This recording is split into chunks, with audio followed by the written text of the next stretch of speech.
প্রিয় শ্রেণীর শিক্ষার্থীবৃন্দ, এনসি স্কুলের পক্ষ থেকে তোমাদের জন্য রইল অনেক অনেক শুভেচ্ছা। আশা করি তোমরা সবাই ভালো আছো। আজকে আমি আলোচনা করব তোমাদের পৃষ্ঠা নং 44 এবং 45 এই দুটি পৃষ্ঠার সমাধান করে দেখব। এখানে দেখো 1 নম্বর বলছে খালি ঘর পূরণ করি। তাহলে এখানে বলছে দেখো 4 গুণন 6 এবং 4 গুণন 5 এর উত্তরের চেয়ে ড্যাশ বেশি। তাহলে আমরা একটু লিখে দেখি। দেখো 4 গুণন 6, তোমরা অবশ্যই নামতা মুখস্থ করেছো। তাহলে 4 গুণন 6 কত হবে? 4 6 হচ্ছে 24। আর এখানে দেখো 4 গুণন 5, বলো তো কত হবে? 4 5 কত? দেখো তাহলে বলো তো কত বেশি? তাহলে এই ফাঁকা ঘরে, প্রথম ফাঁকা ঘরে আমরা লিখবো। তাহলে এখান থেকে দেখো তোমরা যদি দেখো 24, 20-এর থেকে কত বেশি? 4 বেশি। তাহলে প্রথম ঘরে হবে 4 বেশি। আশা করি বুঝতে পারছো এখানে হবে কত বেশি? বলো তো 4 বেশি। এখানে দেখো 27টা কত? 7 গুণন 8, তাহলে 27টা কত? 56। আর এখানে দেখো 7 গুণন 9, 7 গুণন 9, আচ্ছা এখানে নয়, 7 নং কত? 63।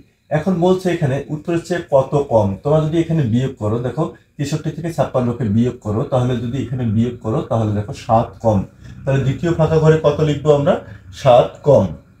তারপর দেখো এখানে বলছে 5 গুণন 4 ইকুয়াল হচ্ছে 5 গুণন 3 যোগ ফাঁকা ঘর।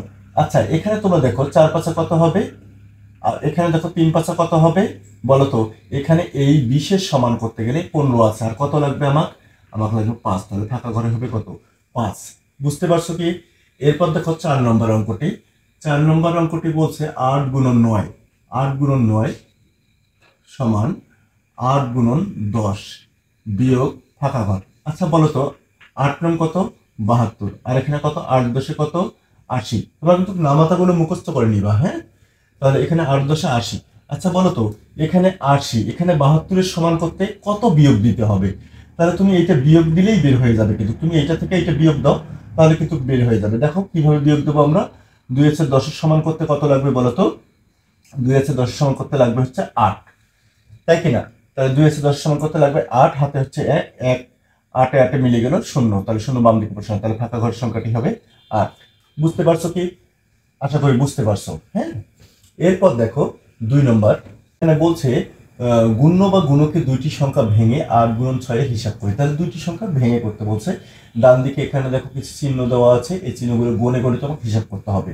আমরা গুনতেছি না সময়ের অভাবে, শুধু বুঝাই দিচ্ছি। তাহলে 8 গুণন 6, বলো তো 8 গুণন 6, 6টা কত হবে? 6টা হবে 48। তাহলে সংখ্যাটি হচ্ছে আমার 48। এখানে দেখো 3 গুণন 6, আচ্ছা বলো তো 3 গুণন 6, 3 6 কত? বলো তো 18। তাহলে এইখানে দেখো এই জায়গায় সংখ্যাটি আমার কত হবে? তাহলে এই জায়গার সংখ্যাটি আমাদের লিখতে বলছে। তাহলে এই জায়গায় দেখো আমাদের যদি 5 গুণন 6, তাহলে কত? 5 6 কত? 30। তাহলে 30 আর 18 কত হয়ে যাচ্ছে? দেখো 8 3 আর 4। তাহলে সংখ্যাটি হচ্ছে এই যে ফাঁকা ঘরের সংখ্যাটি বসবে কত?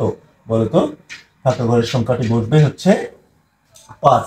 আর এখানে তুমি যদি করতে যাও তাহলে দেখো এখানে আমাদের মোট সংখ্যাগুলো লেখা আছে। এখানে মোট সংখ্যা দেওয়া আছে কতটি?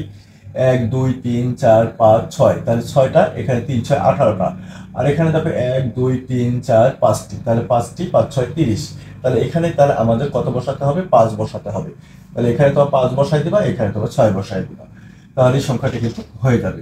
এরপর বলছে গুণ্যকে ভেঙে লিখে হিসাব করি। এখানে দেখো 8 গুণন 6, তাহলে এখানে দুইটি ফাঁকা ঘর আছে, দুইটি ফাঁকা ঘরে আমরা কত বসাবো? দেখো আমরা যদি একটাই বসাই তাহলে 8 গুণন 4, বলতো 8 গুণন 4 কত হবে? 4টা কত হয়ে যাবে? 32। আর এখানে 8 গুণন কত বসাবো? তাহলে চিন্তা করো, 8 গুণন যদি 2 বসাই তাহলে 8 দুগুণ কত? বলতো 16। তাহলে দেখো 32 আর 16 কত হচ্ছে? দেখো 6 আর 2 8, 3 আর 1 4, 48 হয়ে যাচ্ছে। বুঝতে পারছো আশা করি? এখানে বলছে গুণ্য বা গুণকে দুইটি সংখ্যা ভেঙে লিখে গুণ করলে গুণফল একই থাকে। ভেঙে যদি আলাদা আলাদা করে লিখি, দেখো এখানে দুইটি সংখ্যা লিখছি, এখানে দুইটি সংখ্যা লিখছি, কিন্তু গুণফলগুলো একই ছিল। এরপর 2 নম্বর বলছে খালি ঘর পূরণ করি। এখানে খালি ঘর পূরণ করতে বলছে। দেখো এখানে খালি ঘরে প্রথম যে খালি ঘর আছে এইটা আমরা দেখি একটু।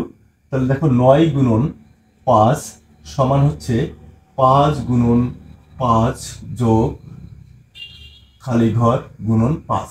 এখন দেখো এই সংখ্যাটি যদি আমরা চিন্তা করি তাহলে এখানে দেখো আমরা যদি 4 দিয়ে দিই, তাহলে কত হবে? 5 নং কত?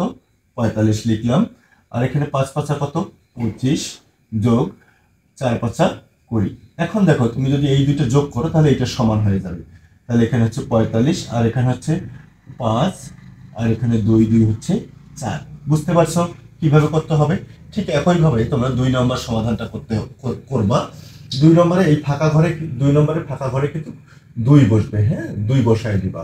তাহলে 2 বসায় দিলে দেখো এখানে 7 দুগুণে 14, এখানে 7 দুগুণে 14, তাহলে কত 14 14 4 7 28, এখানে হচ্ছে 7 দুগুণে 14, এখানে হচ্ছে 7 দুগুণে 14, তাহলে কিন্তু 14 আর 14 যোগ করলে 28 হয়ে যাবে।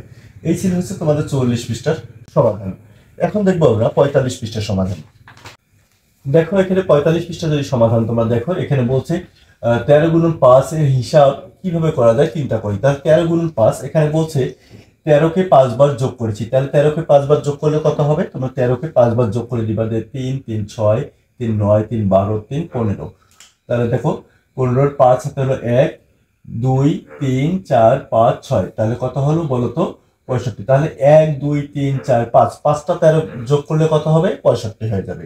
এখন দেখো আমরা 13 কে 5 বার গুণ করলেও কত হবে? 13 গুণন 5, 13 গুণন 5 ইকুয়াল কত হচ্ছে? 65। তার মানে আমরা এই যে এই 13 কে 5 বার যোগ করে 65 পাইলাম, আবার 13 কে 5 দ্বারা সাথে একবার গুণ করে কত পাইলাম? 65। তার মানে আমরা বলতে পারি গুণ হচ্ছে যোগের সংক্ষিপ্ত রূপ। তাহলে গুণ হচ্ছে কি? যোগের সংক্ষিপ্ত রূপ।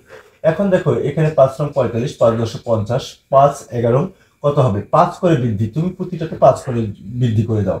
5 11 কত? 5 অক্ষে 5, 5 অক্ষে 5, 5 11 কত? তারপর 5 12 কত? তারপর হচ্ছে 5 13 কত? দেখো এই ফাঁকা ঘরে এই সংখ্যাগুলো বসায় নিবা। তারপর বলছে আমি গুণকে 2 ভাগে ভেঙে লিখেছি। এক্ষেত্রে তোমাদের একটু তোমরা ভেঙে লিখবা, ঠিক আছে?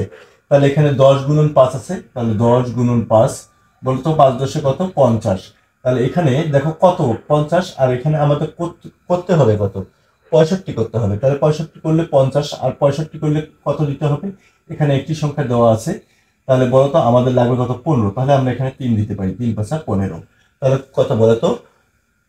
তাহলে আমাদের সংখ্যাটি হয়ে গেছে 65। বুঝতে পারছো? এই তারপর বলছে গুণের নিয়ম ব্যবহার করে 14 গুণন 11 হিসাব করি। তাহলে 14 গুণন 11 তোমরা হিসাব করে নিবা। এখানে যে সংখ্যাগুলো দেওয়া আছে, ফোটা ফোটা চিহ্নগুলো দেওয়া আছে, চিহ্নগুলো হিসাব করলে তোমরা পাবা। 46 পৃষ্ঠা তোমরা একটু দেখে নাও, এখানে আমরা আলোচনা করতেছি। 46 পৃষ্ঠা হচ্ছে গুণের নামতা। তোমরা এই 13 নামতা সুন্দর করে এখানে লিখে নিবা।